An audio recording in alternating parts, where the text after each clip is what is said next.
and if it was a terror incident. Now, Israel far-right National Security Minister Itamar Ben-Gvir has entered the compound that houses the Al-Aqsa Mosque in occupied East Jerusalem. Mr. Ben-Gvir visited the mosque compound on Tuesday, enraging Palestinians who see the move as an unprecedented provocation. Al-Aqsa Mosque is the third holiest place in Islam and the most sacred site to Jews, who refer to the compound as the Temple Mount. Now the Palestinian Foreign Ministry has denounced that it describes as, quote, the storming of Al-Aqsa Mosque by the extremist minister Ben-Gvir, end of quote. Spokesman for the Palestinian Islamist group Hamas, which governs the Gaza Strip, calls it a crime and insists the site will remain Palestinian Arab Islamic. Minister Ben-Gvir has long called for greater Jewish access to the holy site. In a statement signed by spokesperson Itamar Ben-Gvir said, quote, our government will not surrender to the threats of Hamas, end of quote. Let's talk this through by speaking with a journalist, Mona Kandil, who is joining me from Palestine via Skype for more on this. Thank you so much for joining us on World Now. Itamar Ben-Gvir is one of the most controversial figures of the new far-right government, previously convicted of inciting racism. Does it seem it's almost certain to inflame tensions there? We have to mention that the Al-Aqsa Mosque and its complex, it's a very holy site for Muslims and for the Palestinians, whether Palestinian Muslims or Palestinian Christians as well.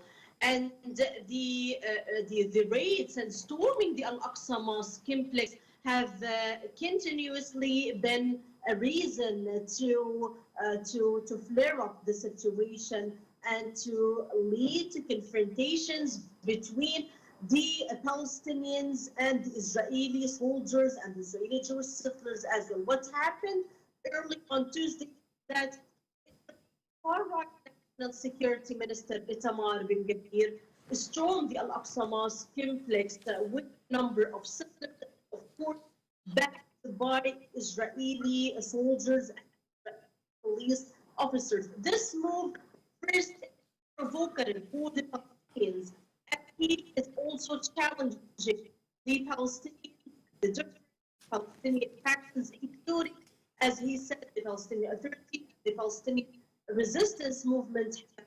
He said that his regime will not surrender to the threat of Hamas, and that like Palestinian Muslims and Christians are allowed to enter these holy sites, the Jews are also, Israelis are also allowed to. We have to mention that according to the, let's say, the agreement, tourists are allowed to enter the Al-Aqsa Mosque. However,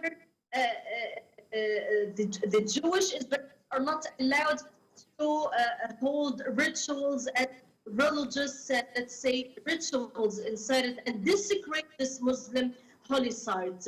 And this raid to the Al-Aqsa Mosque by Ben-Gvir comes, of course, after several days after Ben-Gvir took office as National Security Minister. Right. This position had power over the police, as one knows, Israeli Prime Minister returned back to power only several days ago, succeeded to form his regime. Now, Palestinian experts here are warning that such raids to the Al-Aqsa Mosque would lead to renew the clashes and the confrontations between the Palestinians and the Israeli officers, because it will not allow the Israeli settlers. Right.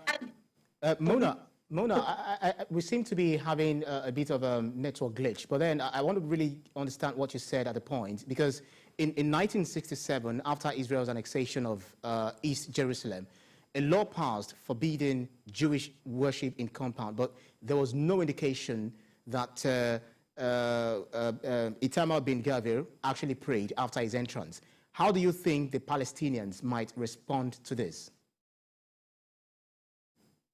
Well, in 1967, Israel captured the eastern part of Al-Quds, but later, after there was an agreement, the Oslo Accords between the Israelis and the Palestinian Liberation Organization, Israel agreed that the eastern part of Jerusalem that was occupied in 1967 must be the capital of the Palestinians, and there shouldn't be any Israeli existence there. But this did not happen. The Israeli occupation forces continue to occupy the whole Jerusalem.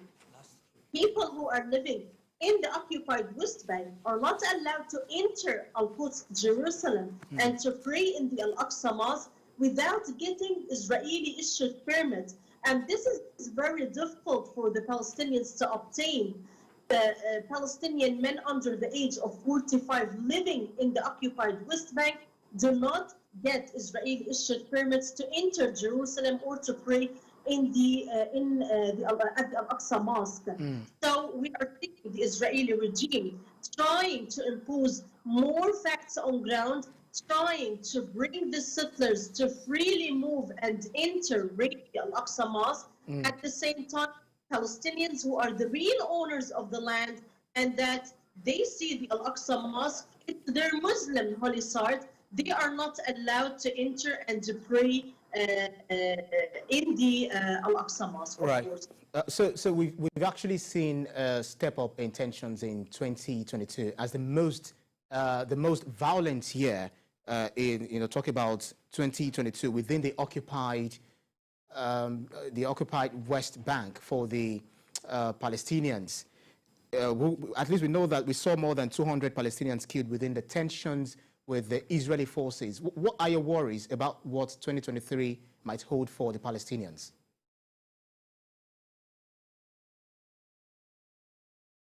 Over 230 Palestinians were killed in the occupied West Bank, including Jerusalem and the lands occupied in 1948, as well as in the Strip.